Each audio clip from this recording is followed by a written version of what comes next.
things before kicking off this afternoon. So this afternoon we'll be discussing something that concerns every Nigerian, myself, yourself included. We're going to be reviewing the economy, the Nigerian economy under President Bola Tinubu, what he's done so far, the gains or losses.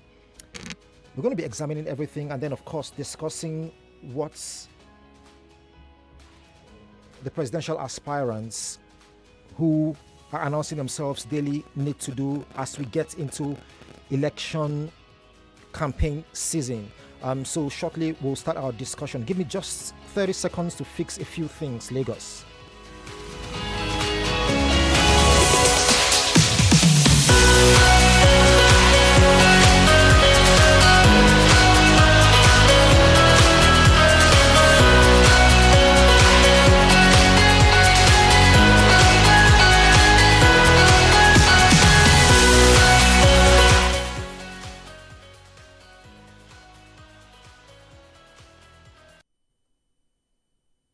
On fuel subsidy.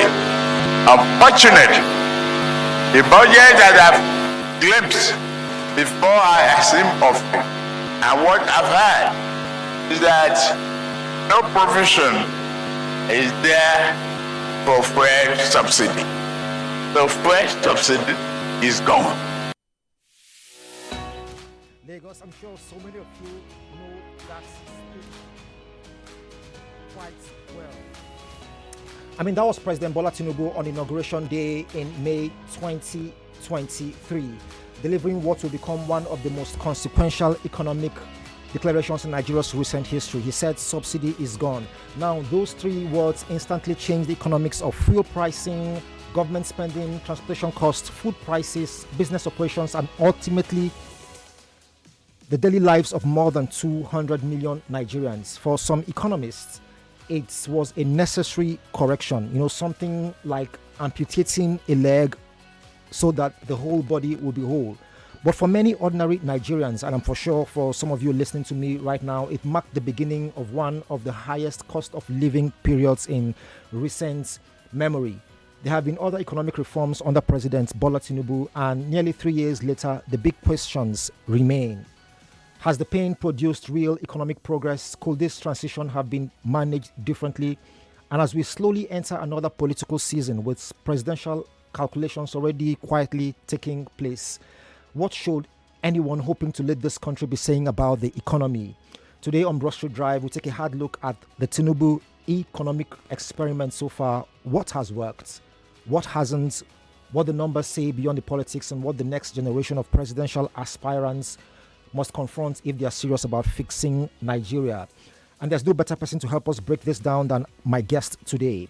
He is Feyi Farahimi. He is an accountant and author who has worked in the UK's financial services industry for the past 20 years. He's the co-author of a book, Formation: The Making of Nigeria from Jihad to Amalgamation. His writing has appeared in the BBC, Financial Times, Guardian newspapers, and various other media outlets over the years. Glad to have you here, Feyi. Oh, sorry. Hello, Feyi. Glad to have you here on Broad Street Drive. Yeah. Thank you. Thank you for having me. Oh, I hope you heard everything I said earlier on, right? Yes. Okay. I heard everything you said. All right. Yeah. You've lived in the UK. You're Nigerian, live in the UK, but looks like you've been grooving in Lagos recently, right? So you're in our city. Yeah. All right, so I'm glad to have you here today. So I want to find out something. First of all, there have been some economic reforms under President Bola Tinubu. There was the liberalization of the economy, of the naira, rather, right? Yep. Before he came to office, we had various, depending on who you ask, there were various, rates. For various exchange people, rates, exactly. For various people, those who are going to Mecca for Hajj had their own exchange rates. Those of us who step out on the streets have our own exchange rates. There was an exchange rate for those exchanging money at the I&E window and different rates. But now that reform has taken place. There are some reforms from the CBN. We have new tax laws, and of course, the big one, the final removal of fuel subsidies. What is your assessment of all of this as it concerns the Nigerian economy?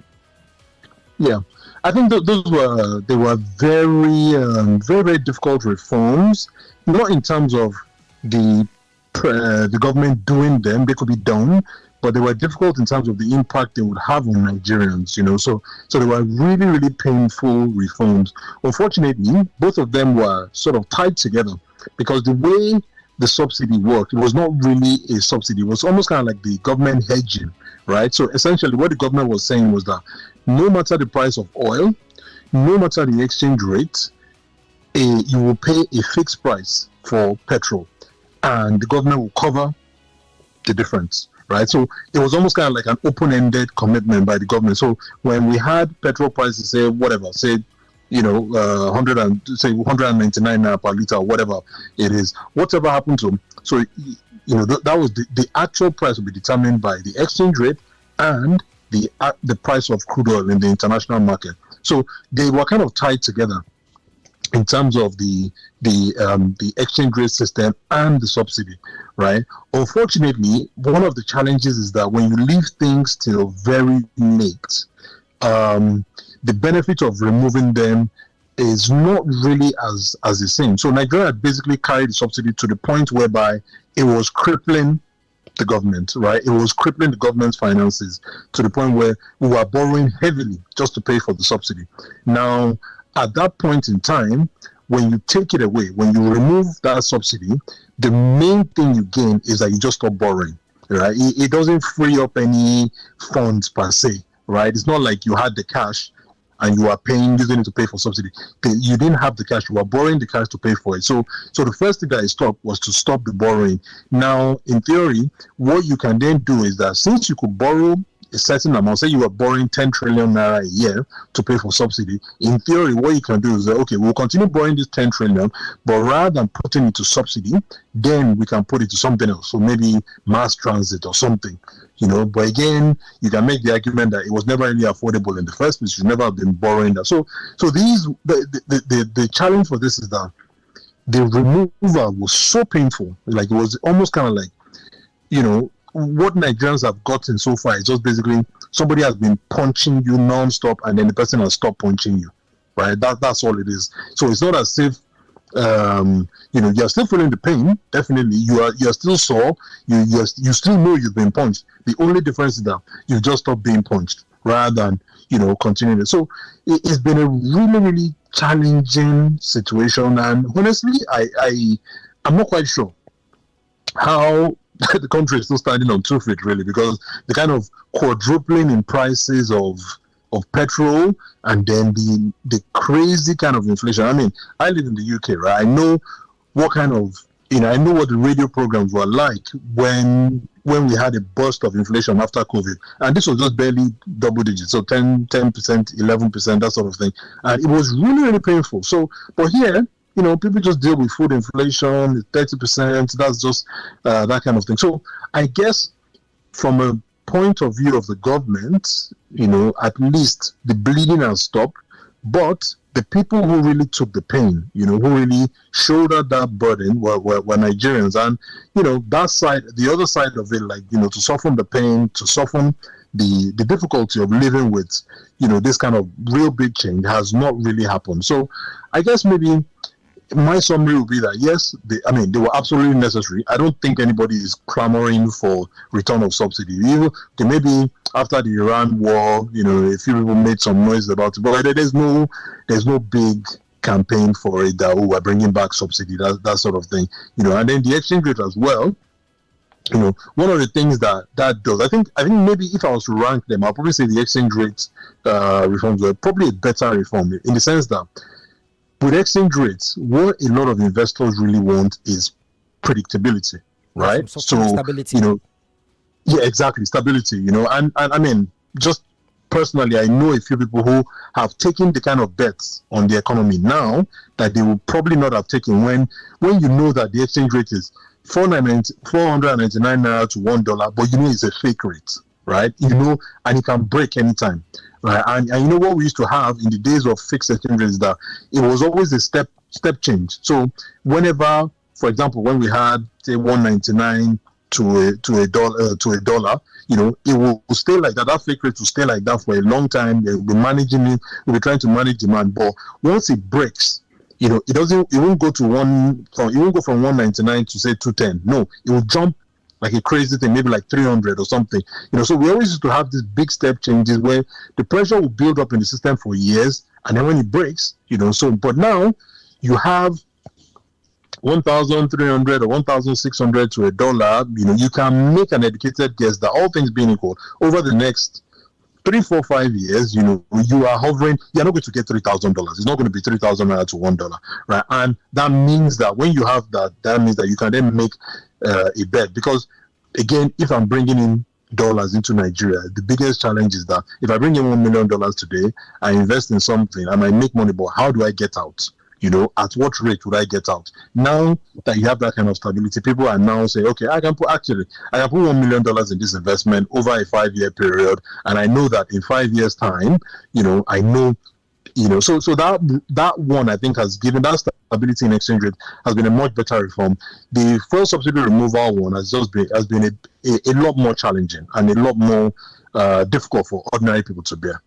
Okay, so let's get back to fuel subsidy. How could it have been better handled? Because we saw petrol, the price of petrol increased by as much as 500%.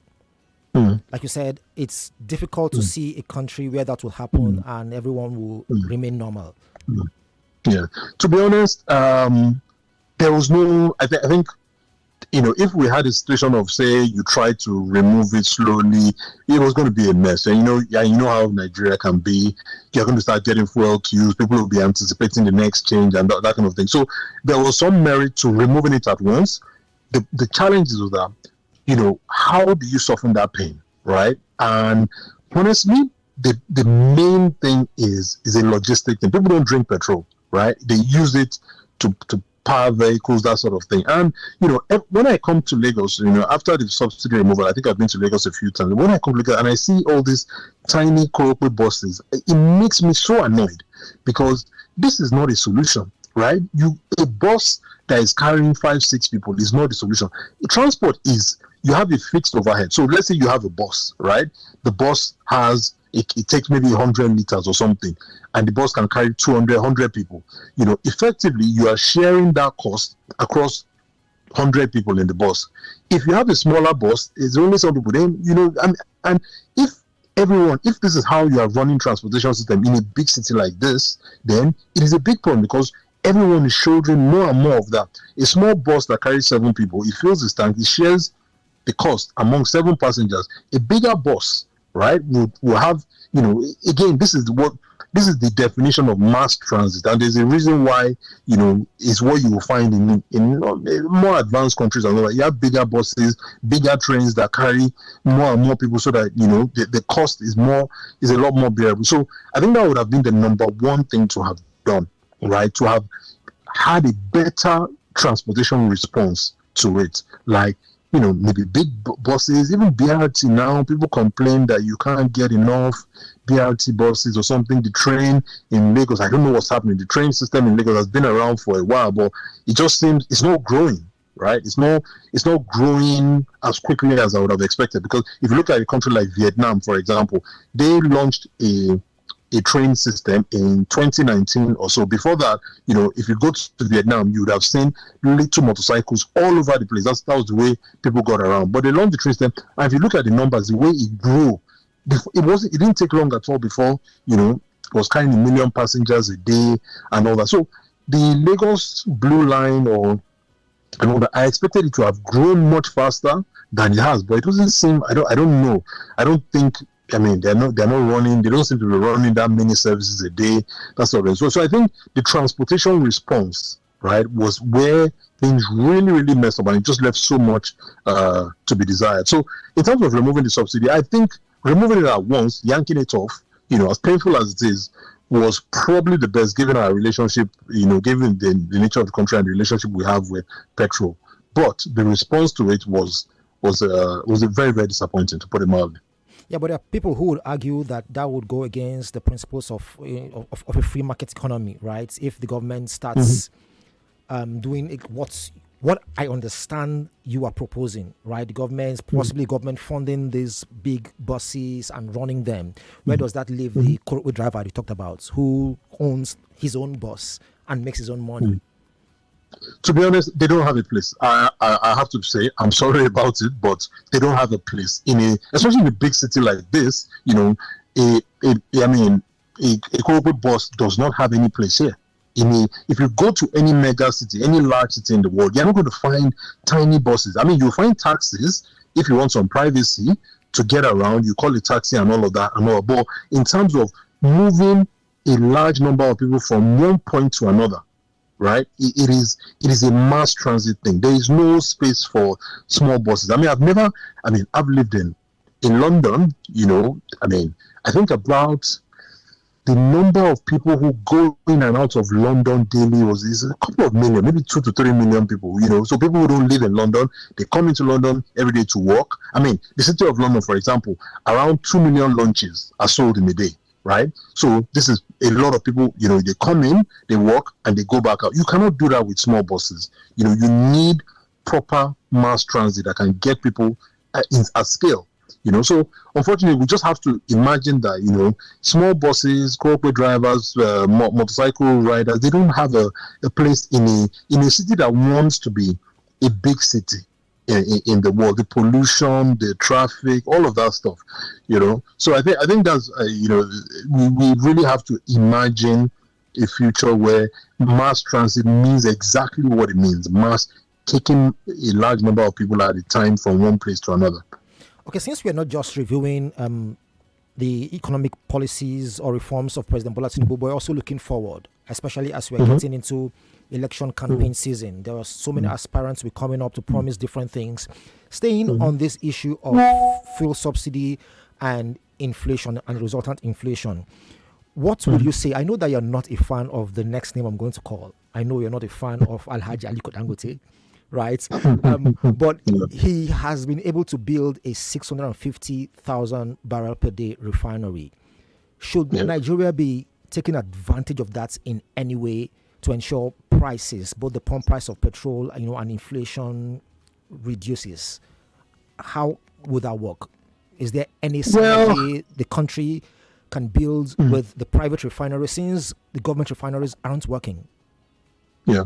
So I think one thing to realize with the refinery is that, the only way it could have worked was with a market pricing, right? So, you could not get a refinery to work with a subsidy system. It would have been a mess, right? You can imagine Dangote, he will refine 600,000 barrels of petrol, sell it to the market, and then go and collect the difference from the government. It will just never work, It will not take 5 minutes before you start hearing the government is owing him billions of naira. And it's a refinery it has to be really efficient, it has to be work very, very efficient, and it's a margin play, right? So basically he will have to buy his crude oil in dollars, and he will need a few millions of barrels of crude oil every month, pay for that in dollars, and then refine it and sell it. So I think the first thing to realize is that the market system, the removal of subsidy, was one of the things that, and I like to think of it as one of the things that Nigerians did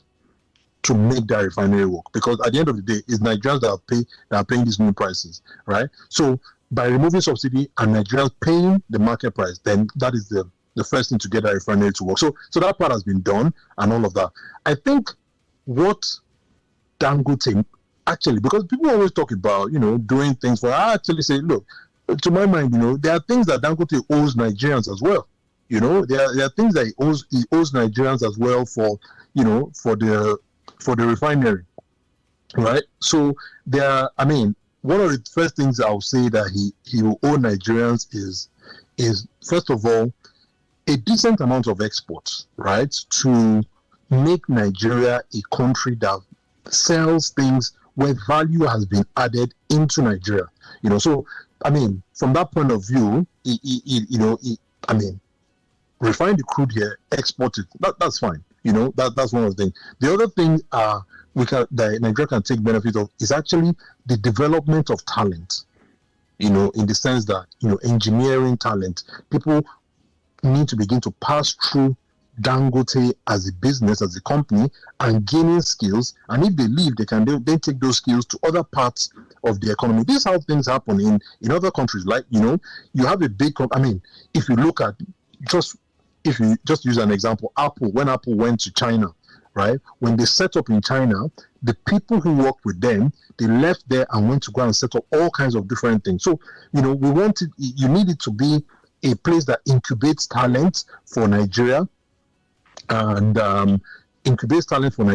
spreads that talent to the rest of the economy. So I guess, in summary, yes, he'll supply petrol to the Nigerian economy. That's fine. That's a given. He's based here. He has to sell some of his products here. But also, I think the other point is basically exporting stuff out of Nigeria, earning foreign exchange, and also creating the brand of Nigeria as a place where actually value can be added to raw materials, and all of that. Yeah, exactly. We've just run out of time. I wish we had more time because there are so many things to discuss. When we talk about subsidy, it was supposed to help us save money, but our debts has ballooned. Yeah. Almost doubled, right? Or nearly doubling, right? Since President Bola Tinubu took over. But we can't continue our conversation because, it's time for the news, and Yvonne Haifo is already here in the studio. So thank you so much for informing me, author and accountant, for joining me. We'll hopefully have you another time to continue this discussion. All right. Thank you. So Lagos, that has been it on the Broad Street Drive today. Yvonne Haifo is here for the news. We've been talking about the economy under President Bola Tinubu and what to expect, as presidential aspirants campaign to run the economy the next 4 years from 2027. Thank you so much. See you again, same time, same station.